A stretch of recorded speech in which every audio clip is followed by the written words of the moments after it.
నమస్కారం ఘంటారావానికి స్వాగతం ముందుగా ప్రధాన అంశాలు ధరణి సమస్యల శాశ్వత పరిష్కారానికి సమగ్ర చట్టం సవరణలపై ప్రజాభిప్రాయాలు పరిగణలోకి తీసుకోవాలన్న సీఎం ఎల్ఆర్ఎస్ దరఖాస్తుల పరిష్కారానికి ప్రత్యేక బృందాలు కొత్త జిల్లాల వారీగా కమిటీల ఏర్పాటుకు సర్కారు ఆదేశం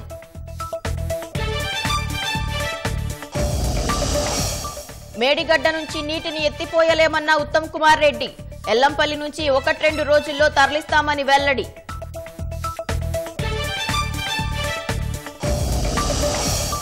అసెంబ్లీ ముగిసేలోగా కాళేశ్వరం పంపులు ఆన్ చేయాలి లేదంటే రైతులతో కలిసి తామే ప్రారంభిస్తామన్న కేటీఆర్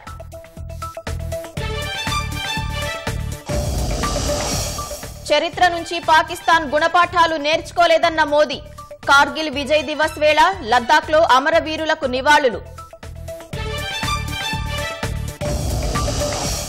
రేపు ప్రధాని అధ్యక్షతన నీతి ఆయోగ్ సమావేశం వికసిత భారత్ లక్ష్య సాధనపై రాష్ట్రాలతో సమాలోచన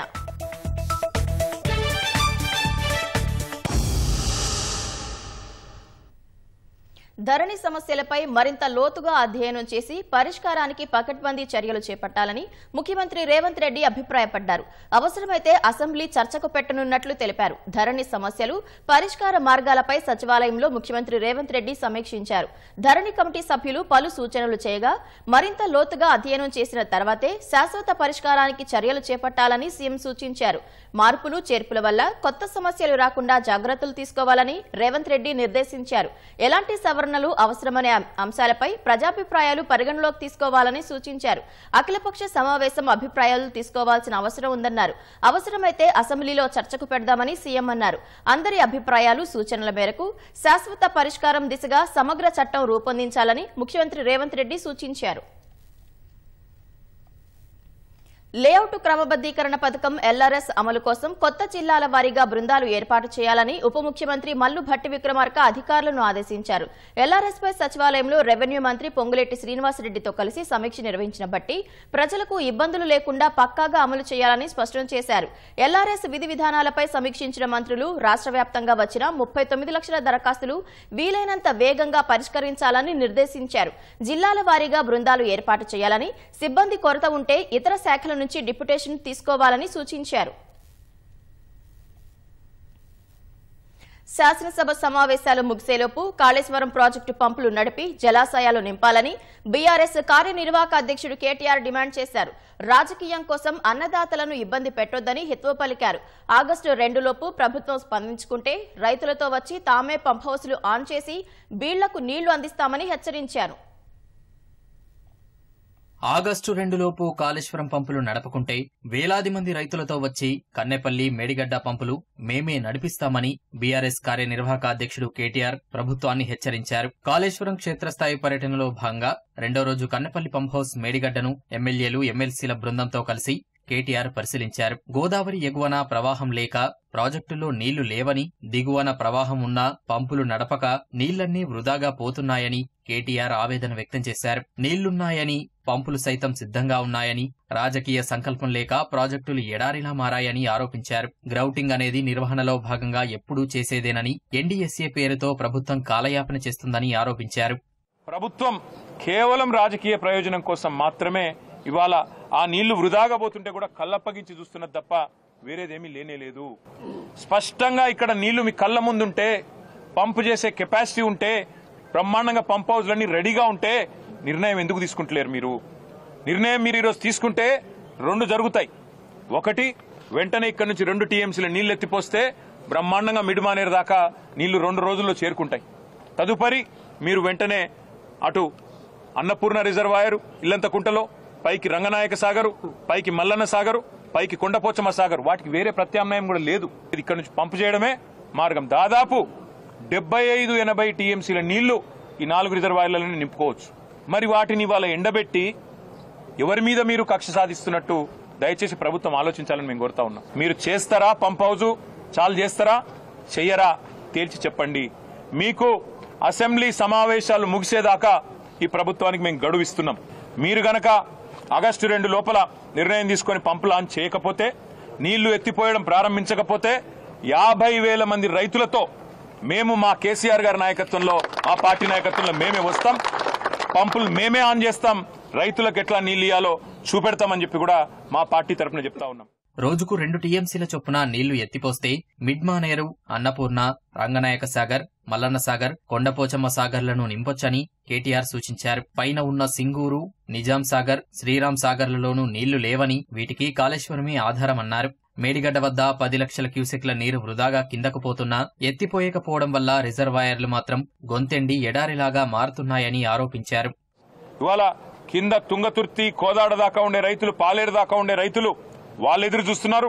ఇటు గజ్వేలు, ఆ కింద ఉండే భువనగిరి, ఆలేరు రైతన్నలు వాళ్ళు కూడా ఎదురు చూస్తా ఉన్నారు. ప్రభుత్వం వెంటనే నిర్ణయం తీసుకోవాలి. ఇక్కడ పంప్ హౌస్ వెంటనే ప్రారంభించాలి. ఏది లక్ష్మీ పంప్ హౌస్ ఏదైతే కన్నెపల్లి దగ్గర ఉన్నదో వెంటనే మీరు బటన్ ఒత్తడానికి మొత్తం రంగమంతా సిద్ధం చేస్తుంది. మీరు అనవసరంగా రాజకీయాల జోలికి పోయి రాజకీయంగా కేసీఆర్ గారిని బదనాం చేయాలనే ఒక చిల్లర ప్రయత్నం ఏదైతే మీరు చేస్తున్నారో ఇప్పటికే అవన్నీ కొట్టుకపోయినాయి గోదావరి వరదలో. ఆగస్టు 2కు అసెంబ్లీ సమావేశాలు ముగుస్తా ఉన్నాయి. ఎందుకంటే మేము కూడా అందరం హౌస్ లో నిలదీస్తాం, రైతుల పక్షాన ప్రభుత్వాన్ని అడుగుతాం. ఎందుకు చాలు చేస్తలేరు మీరు? అవసరమైతే ప్రత్యేక చర్చ పెట్టండి. లక్షలాది ఎకరాలకు సంబంధించి ఎకరాలకు ఆయకట్టు నీళ్లిచ్చే ప్రాజెక్ట్ ఇది. అట్లాంటి ప్రాజెక్టును మీరు ఎందుకు ఈ రకంగా రాజకీయ కక్షతో ఎండబెడుతున్నారు? రైతులను ఎందుకు ఇబ్బంది పెడుతున్నారు? ప్రజలను ఎందుకు హింసిస్తున్నారని తప్పకుండా అసెంబ్లీలో నిలదీస్తాం. ప్రభుత్వం తలుచుకుంటే 18 లక్షల ఎకరాలకు నీళ్లివ్వొచ్చని కేటీఆర్ హితవు పలికారు. 6 నెలలు రాజకీయం చేశామని, 4.5 ఏళ్లు ప్రజా ప్రయోజనాల కోసం కష్టపడి పనిచేద్దామని సర్కార్కు సలహా ఇచ్చారు. మేడిగడ్డలో నీరు నిల్వ చేస్తే దిగువనున్న భద్రాచలం, ఏటూరు నాగారంతో పాటు వివిధ బ్యారేజీలకు ముప్పు ఏర్పడుతుందని, అయినా నీరు నిల్వ చేయాలని అంటున్నారంటే ఏ రాజకీయ దురుద్దేశం ఉందో అర్థం చేసుకోవాలని నీటిపారుదల శాఖ మంత్రి ఉత్తమ్ కుమార్ రెడ్డి వ్యాఖ్యానించారు. భారత రాష్ట్ర సమితి నేతల కాళేశ్వరం ప్రాజెక్టు పర్యటనను పిక్నిక్ గా అభివర్ణించిన ఆయన పదే పదే గోబెల్స్ ప్రచారంతో మోసం చేసే ప్రయత్నం చేస్తున్నారని మండిపడ్డారు.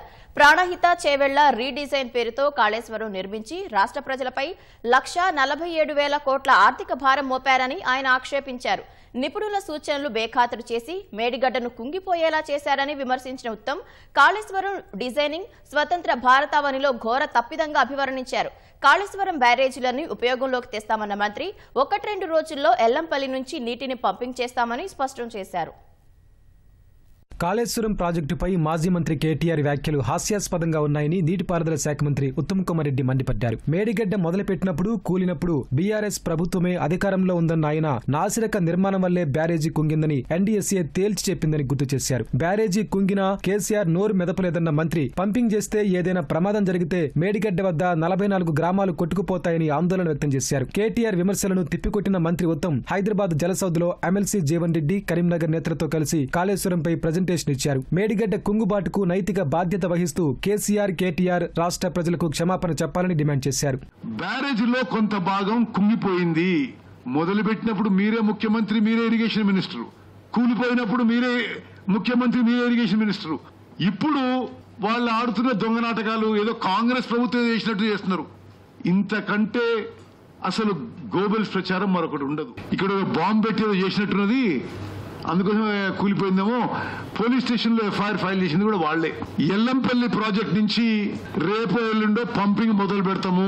మిడ్ మానేర్ నుంచి అనంతగిరి రిజర్వాయర్, రంగనాయక రిజర్వాయర్, మల్లన్న సాగర్, కొండపోచమ్మ సాగర్ కి నీళ్లు లిఫ్ట్ చేయబోతున్నాము. మేడిగడ్డ, అన్నారం, సుందిర్ల బ్యారేజెస్ గేట్స్ తెరిచిపెట్టి నీళ్లు కిందికి వదలాలి అని నేషనల్ డ్యామ్ సేఫ్టీ అథారిటీ చెప్పిన విధంగా మా ప్రభుత్వం నడుచుకుంటుంది. 1,000 కోట్ల దొబ్బి అసలు మీ టైంలో కట్టి మీ టైంలో కుంగిపోయి కాంగ్రెస్ వాళ్ళు చేసినట్ట. అసలు ఇంతకన్నా సిగ్గుచేటు ఏమన్నా? ఈ రోజు మేడిగడ్డకు పోయి కాళేశ్వరం పోయి ఏదో ఈ ప్రభుత్వం చేయాలని తప్పుడు ప్రచారం, బురద జల్లే ప్రయత్నాన్ని తీవ్రంగా ఖండిస్తున్నాం. కేటీఆర్ గారు, మీరు, మీ తండ్రి, మీరందరూ కూడా తెలంగాణ ప్రజానీకానికి క్షమాపణ చెప్పాలి. ఆల్ రిపేర్ వర్క్స్ అండర్ వే. ఎన్డీఎస్ఏ రికమెండేషన్ ప్రకారం మాకేమి రాజకీయ దురుద్దేశం లేదు. ప్రాజెక్టు సాల్వేజ్ చేసి NDSA లాంటి నిపుణుల సలహాలు తీసుకుని ప్రాజెక్టు మొత్తం కూడా ఉపయోగంలో తీసుకురావాలని ఈ ప్రభుత్వం ప్రయత్నం చేస్తుందనే విషయం కూడా స్పష్టంగా చెప్తున్నా. కేవలం ఒక్క వ్యక్తి ఆలోచనల మేరకే కాళేశ్వరం ప్రాజెక్టు నిర్మించారన్న మంత్రి ఉత్తమ్ కుమార్ రెడ్డి స్వతంత్ర భారతంలోనే ఇంతటి తప్పిదం ఎవరూ చేసి ఉండరని వ్యాఖ్యానించారు. నాన్ బ్యాంకింగ్ సంస్థల వద్ద ఉమ్మడి ఆంధ్రప్రదేశ్లోనే ఎన్నడూ లేనంతగా వడ్డీకి అప్పులు తెచ్చారని మండిపడ్డారు. కేసీఆర్ హయాంలో రాష్ట్రంలో నీటిపారుదల ఆర్థిక వ్యవస్థను సర్వనాశనం చేశారని మండిపడ్డారు.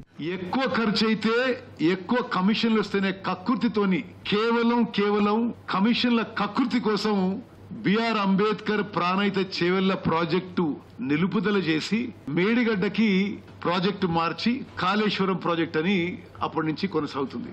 Controller and auditor general of India లెక్కల మేరకు ఇప్పుడు కాళేశ్వరం ప్రాజెక్టు పూర్తి చేయడానికి 1,47,000 కోట్లయితాయి.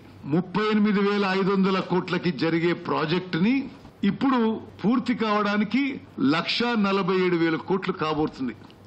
సుమారు ఆయకట్టు సిమిలర్. ఒకటి క్యాపిటల్ కాస్ట్ ఈ మేరకైతే రన్నింగ్ కాస్ట్ గురించి కూడా ఆలోచన చేయాలి. బిఆర్ అంబేద్కర్ ప్రాణహిత చేవెళ్ల ప్రాజెక్టు పూర్తయి ఉంటే ఆనాటి పంపులు పూర్తిగా నడిపినప్పుడు సంవత్సరానికి ఎలక్ట్రిసిటీ బర్డన్ 1000 కోట్లు ఉండేది. ఇప్పుడు వాళ్ళు రీఇంజనీరింగ్ రీడిజైన్ చేసిన కాళేశ్వరం ప్రాజెక్టుకి పూర్తి స్థాయిలో అన్ని పంపులు నడిపినప్పుడు కేవలం కరెంటు బిల్లే 10,000 కోట్లు దాటబోతున్నది. ఇది మా లెక్కలు కాదు, ఇది controller and auditor general of India లెక్కలు. ప్రతి సంవత్సరం ఇంట్రెస్ట్ పార్ట్ ప్రిన్సిపల్ రీపేమెంట్ కి ప్రతి సంవత్సరం 15,000 కోట్లు కడుతున్నాం. పంపులన్నీ నడిచినప్పుడు మరో 10,000 కోట్లు ఎలక్ట్రిసిటీ బర్డన్. ప్రాజెక్టు పూర్తి స్థాయిలో పూర్తయినప్పుడు ఇంట్రెస్ట్ లోన్ రీపేమెంటే పర్ ఇయర్ 25,000 crores. అసలు ఎటువంటి ప్రాజెక్టు వాళ్ళు డిజైన్ చేసిండ్రో ఆలోచన చేయండి. గతంలో కాళేశ్వరం చూస్తామంటే బీఆర్ఎస్ ప్రభుత్వం ఆంక్షలు పెట్టిందన్న మంత్రి తాము మాత్రం ఎవరైనా చూసేందుకు అనుమతిస్తున్నామని తెలిపారు. త్వరలో భాజపాలో భారాస విలీనమవుతుందని రోడ్లు భవనాల శాఖ మంత్రి కోమటిరెడ్డి వెంకటరెడ్డి వెల్లడించారు. కేంద్ర బడ్జెట్లో రాష్ట్రానికి జరిగిన అన్యాయాన్ని సీఎం రేవంత్ రెడ్డి ఖండించారన్న కోమటిరెడ్డి కేసీఆర్ మాత్రం ఎందుకు నోరు మెదపటం లేదని ప్రశ్నించారు. చంద్రబాబు నితీష్ మద్దతు ఉపసంహరించుకుంటే ఇండియా కూటమి అధికారంలోకి వచ్చి రాహుల్ ప్రధాని అవుతారన్న భయంతోనే ఆయా రాష్ట్రాలకు అధిక కేటాయింపులు చేశారని విమర్శించారు. వచ్చే పంచాయతీ ఎన్నికల్లో భారాస పూర్తిగా కనుమరుగైపోతుందని కోమటిరెడ్డి జోస్యం చెప్పారు. 100% అవుతుంది. చర్చలు నడుస్తున్నాయి. మాకు క్లియర్ కట్ సోర్స్ లేదే నేను కానీ ముఖ్యమంత్రి గారు ఏది పడితే అది మాట్లాడాం కదా. మాకు చర్చలు తెలుసు కదా. అటువైపు అడుగులు పడుతున్నాయి కాబట్టి కేంద్ర ప్రభుత్వం తెలంగాణ వ్యతిరేక బడ్జెట్ పెడితే తెలంగాణ నిట్ట ముంచితే కనీసం తెలంగాణ పేరు తీసుకోకుంటే ఎందుకు మాట్లాడతలేడు? ఇంత మంచి బడ్జెట్ ప్రవేశపెట్టిన మా ప్రభుత్వాన్ని తీల్చెండాడతావు. నువ్వు రేపో మాపో విలీనం కాబోయే పార్టీలో కేసీఆర్ వాళ్ళ కొడుకు హరీష్ రావు ఎందుకు ఇప్పటికీ ఆ బడ్జెట్ మీద మాట్లాడలే? డిసెంబర్ 9న రైతు రుణమాఫీ చేస్తామన్న మాట తప్పి 7 నెలల తర్వాత ప్రక్రియను ప్రారంభించినందున రైతులకు కొత్త సమస్యలు ఎదురవుతున్నాయని మాజీ మంత్రి హరీష్ రావు అన్నారు. ముందుగా 7 నెలల వడ్డీ చెల్లిస్తేనే రుణమాఫీ చేస్తామని బ్యాంకర్లు రైతులను వేధిస్తున్నారని తెలిపారు. ప్రభుత్వం చెప్పిన రుణమాఫీ దేవుడెరుగు కానీ వడ్డీ చెల్లించేందుకు రైతులు కొత్తగా అప్పులు చేయాల్సి వస్తుందని చెప్పారు. ప్రభుత్వం తక్షణం స్పందించి డిసెంబర్ నుంచి జూలై వరకు వడ్డీని తామే భరిస్తామని, రైతుల నుంచి వసూలు చేయవద్దని స్పష్టమైన ఆదేశాలు ఇవ్వాలని డిమాండ్ చేశారు. ఢిల్లీ మద్యం కేసులో తిహార్ జైల్లో రిమాండ్పై ఉన్న బీఆర్ఎస్ ఎమ్మెల్సీ కవిత ఈ నెల 31 వరకు కారాగారంలోనే ఉండనున్నారు. ఆ కేసులో సీబీఐ దాఖలు చేసిన ఛార్జిషీట్పై సీబీఐ ప్రత్యేక కోర్టులో విచారణ జరగాల్సి ఉండగా న్యాయమూర్తి సెలవుపై ఉండటంతో సాధ్యం కాలేదు. ఈ మేరకు గతంలో ప్రత్యేక కోర్టు కవితకు విధించిన రిమాండ్ ముగియనుండగా సీబీఐ అధికారులు కవితను మరో కోర్టులో వర్చువల్ గా హాజరుపరిచారు. తదుపరి విచారణను జూలై 31కి వాయిదా వేస్తూ న్యాయమూర్తి నిర్ణయం తీసుకున్నారు. తదుపరి విచారణను సీబీఐ కోర్టు న్యాయమూర్తి కావేరీ బవేజా చేపట్టనున్నారు.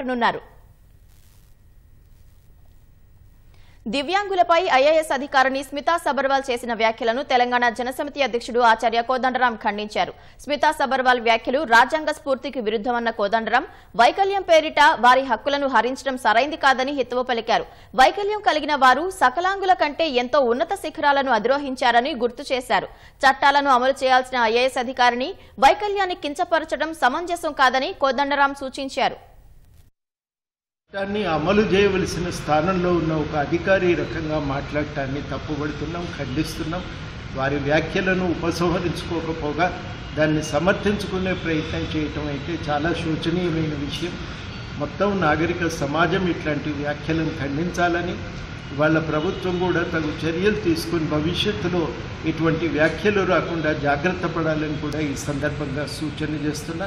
వైకల్యాన్ని శాపంగా చూసే ఒక సాంప్రదాయక ఆలోచన సరళిని మనం అందరం తీవ్రంగా వ్యతిరేకించాలి. వాళ్ళ అవకాశాలను వైకల్యం కారణంగా నిరాకరించేటువంటి ఒక సాంప్రదాయకమైన దృష్టికోణాన్ని కూడా తీవ్రంగా ఖండించాలని ఈ సందర్భంగా కోరుతున్నాను. పార్టీ మారిన ఎమ్మెల్యేలపై చర్యలు తీసుకోవాలంటూ దాఖలైన పిటిషన్పై హైకోర్టులో మరోసారి విచారణ జరిగింది. భారస ఎమ్మెల్యేలు పాడి కౌశిక్ రెడ్డి, కేపీ వివేకానంద దాఖలు చేసిన పిటిషన్పై జస్టిస్ బి విజయసేన్ రెడ్డి విచారణ చేపట్టారు. భారస తరపున అసెంబ్లీ ఎన్నికల్లో గెలిచి కాంగ్రెస్ పార్టీలో చేరిన దానం నాగేందర్, తెల్లం వెంకట్రావు, కడియం శ్రీహరిలపై చర్యలు తీసుకోవాలంటూ పిటిషనర్లు కోరారు. స్పీకర్కు ఫిర్యాదు చేసినా పట్టించుకోలేదని, పార్టీ మారిన ఎమ్మెల్యేలపై 3 నెలల్లోపు అనర్హత వేటు వేయాలని సుప్రీంకోర్టు తీర్పులో ఉన్న అమలు చేయడం లేదని పిటిషనర్ల తరపు న్యాయవాది ఇదివరకే కోర్టు దృష్టికి తీసుకెళ్లారు. స్పీకర్ విషయంలో హైకోర్టు జోక్యం చేసుకోరాదని ప్రతివాదుల తరపు న్యాయవాదులు వాదించారు. ఈ మేరకు పలు కోర్టులు ఇచ్చిన తీర్పులను వాళ్లు చదివి వినిపించారు. వాదనలు విన్న హైకోర్టు విచారణను ఈ నెల 30వ తేదీకి వాయిదా వేసింది. భారత్ శాంతి కోసం తపిస్తుంటే పాకిస్తాన్ ఉగ్రవాదాన్ని పోషిస్తోందని ప్రధాని నరేంద్ర మోదీ మండిపడ్డారు. గత చరిత్ర నుంచి పాకిస్తాన్ ఎలాంటి గుణపాఠం నేర్చుకోలేదని దుయ్యబట్టారు. కార్గిల్ 25వ విజయ్ దివస్ ను పురస్కరించుకుని అమరవీరులకు నివాళులర్పించిన ప్రధాని దేశం కోసం ప్రాణత్యాగం చేసిన సైనికులకు యావత్ భారతావని ఎప్పటికీ రుణపడి ఉంటుందని అన్నారు. ఉగ్రవాదాన్ని అణచివేసి శత్రువులకు దీటైన బదులిస్తామని ప్రధాని హెచ్చరించారు.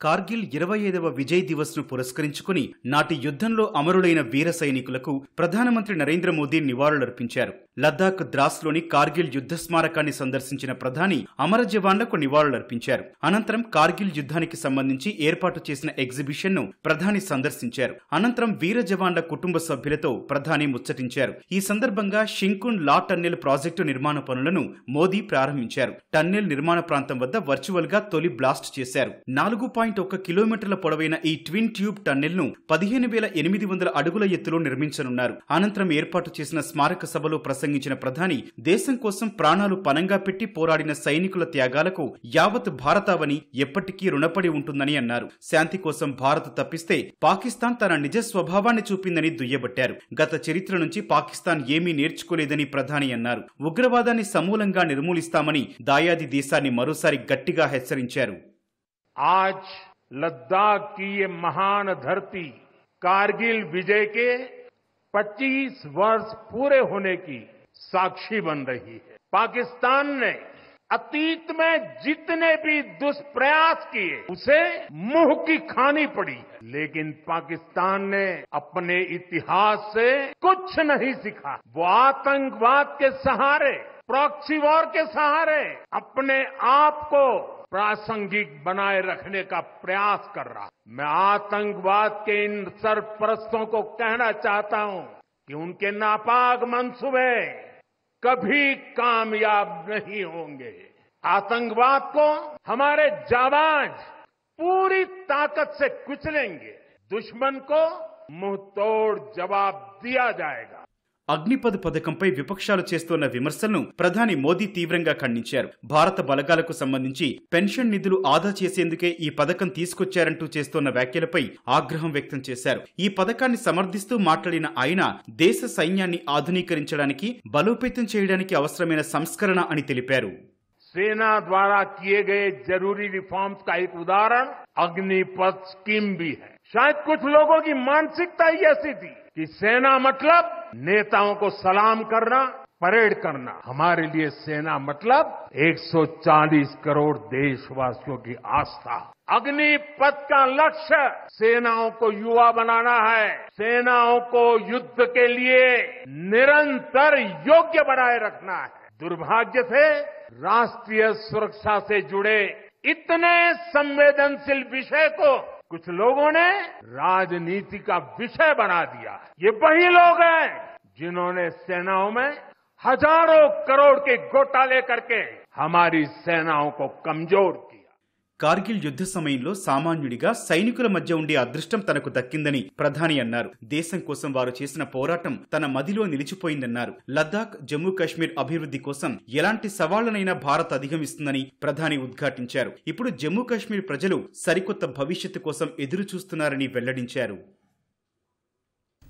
కార్గిల్ 25వ విజయ్ దివస్ సందర్భంగా లద్దాఖ్ ద్రాస్లోని కార్గిల్ యుద్ధ స్మారకం వద్ద భారత త్రివిధ దళాల నివాళులు అర్పించాయి. CDS chief general Anil Chauhan Kargil యుద్ధంలో ప్రాణాలు కోల్పోయిన అమరవీరులకు నివాళులు అర్పించారు. భారత ఆర్మీ అధిపతి లెఫ్టినెంట్ జనరల్ ఉపేంద్ర ద్వివేది యుద్ధ స్మారకం వద్ద పుష్పాంజలి ఘటించారు. నావికా దళాధిపతి అడ్మిరల్ దినేష్ కుమార్ కార్గిల్ యుద్ధ వీరులకు నివాళులు అర్పించారు.